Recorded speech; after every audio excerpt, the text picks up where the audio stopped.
at the last trump, when God divides the flock, when God divides the good sheep and the bad sheep, or darkness, a void that I experienced, that God let me experience so that I could be able to make this video. God let me feel the darkness of the most darkness void, the most emptiness, the most empty feeling, the most love suppressed feeling.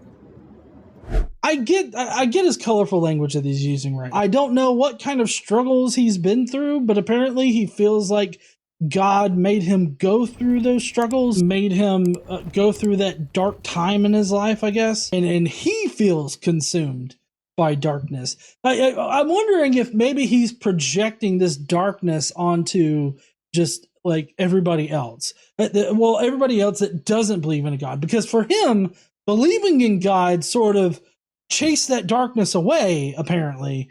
And he doesn't understand how other people could not be consumed by this darkness without God. Oh, you think darkness is your ally? You merely adopted the dark. I was born in it, molded by it. I didn't see the light until I was already a man. But there's multiple different ways in which to handle whatever kind of darkness you feel taking hold on you. You going through a rough time in your life. There's several different ways to handle that. And it's just, I feel like it's so telling whenever somebody projects, what worked for them or what they're going through onto everybody else. Like, when you say you have no chance and there's no way, times a million. And also, there's no one there watching you or wanting to, times a million, not even God. And in your mind, what keeps resonating in your mind and in your heart is the love that you had for your family and how nobody really cares about you, times 100 million. I know, like, what is this fascination with multiplying things? I get what he's trying to say, but I really don't know how to grasp the concept of, like, feeling alone and then multiplying that by a million. Maybe I'm just weird, possibly, but I don't understand what it means to multiply a feeling by a million, because there's just no way for me to know exactly how that feels. Oh, it's like, I think he brings up infinity. It's like infinity times 100 million or something is what he's going to say here in a minute. I get the feeling of like the different intensities of like depression. I get those feelings. Okay. I get how intense those feelings can be. But when you tell me times a million, it just screams to me sort of like an immature outlook on these, or an immature understanding of these feelings, like emotionally immature, because you can't just say times a million and have that mean something to somebody. The fact that God is letting you see all these pictures of everyone in heaven rejoicing and having a great time for eternity, and also letting you feel that you would never be able to be worthy of any of this greatness ever for eternity, times a million. Eternity times a million. I mean, I get that he's just trying to emphasize it's the worst, right, by saying times a million. But I feel like there's just better ways in getting your point across than saying something like times a million. So God is apparently giving this guy all of these visions of people happy in heaven. You're wrong about what happens after you die. It's not an eternity of nothingness. You go to your favourite place in the whole world. And everyone you've ever loved and who's ever loved you will be there. And you'll be young again. You can run and jump like you used to, and dance.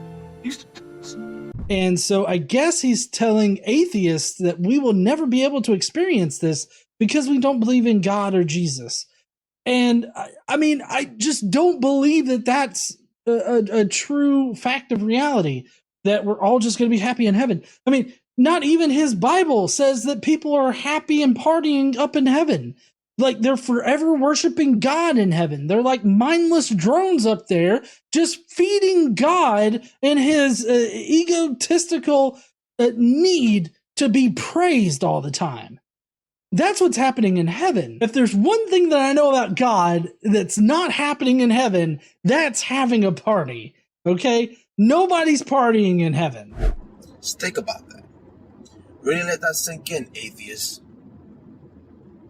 You mock a God wholeheartedly that you don't believe in. You hate a God wholeheartedly times a million that you don't believe in.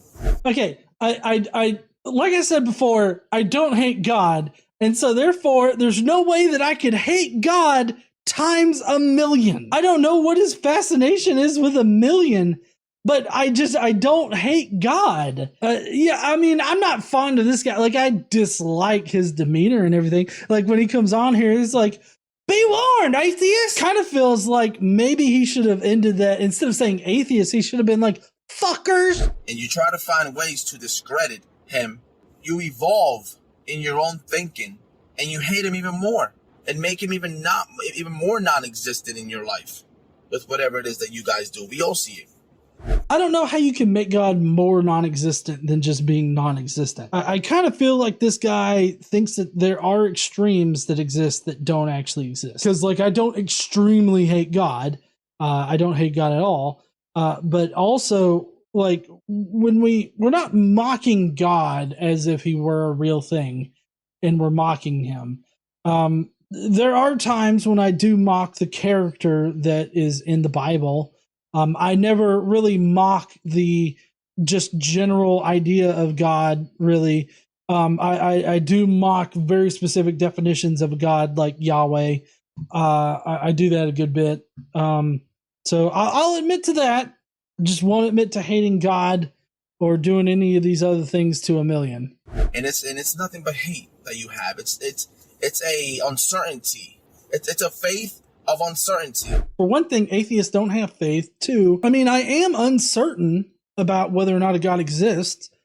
I'm not uncertain about not believing in a God. I definitely have no uncertainty about his particular version of God. Yahweh definitely doesn't exist. I feel pretty confident in saying that. So I've got a level of agnosticism about the general deity, but other definitions, like specific definitions, I definitely think are not real. That's why you have a lack of love, a lack of reassurance, a lack of better in your life. I have a lack of better in my life? I don't know what in the fuck you're talking about. I've got a pretty good life. I mean, we just moved into a new house.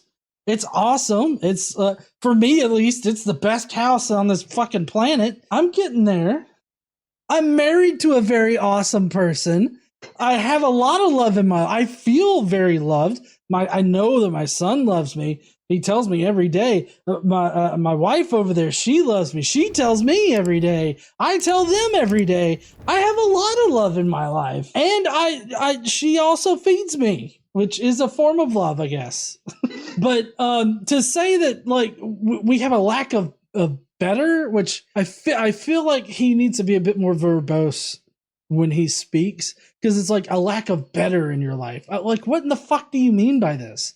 What do you mean by better? Like, could things always be better? Yeah, but I think that could go for anybody. Like, that is true for everybody out there. At some point in their life, everything could be better. I don't think that he actually knows any atheists or has talked to any atheists about, what they go through or anything like that, because he just seems to be totally ignorant on atheists and atheism.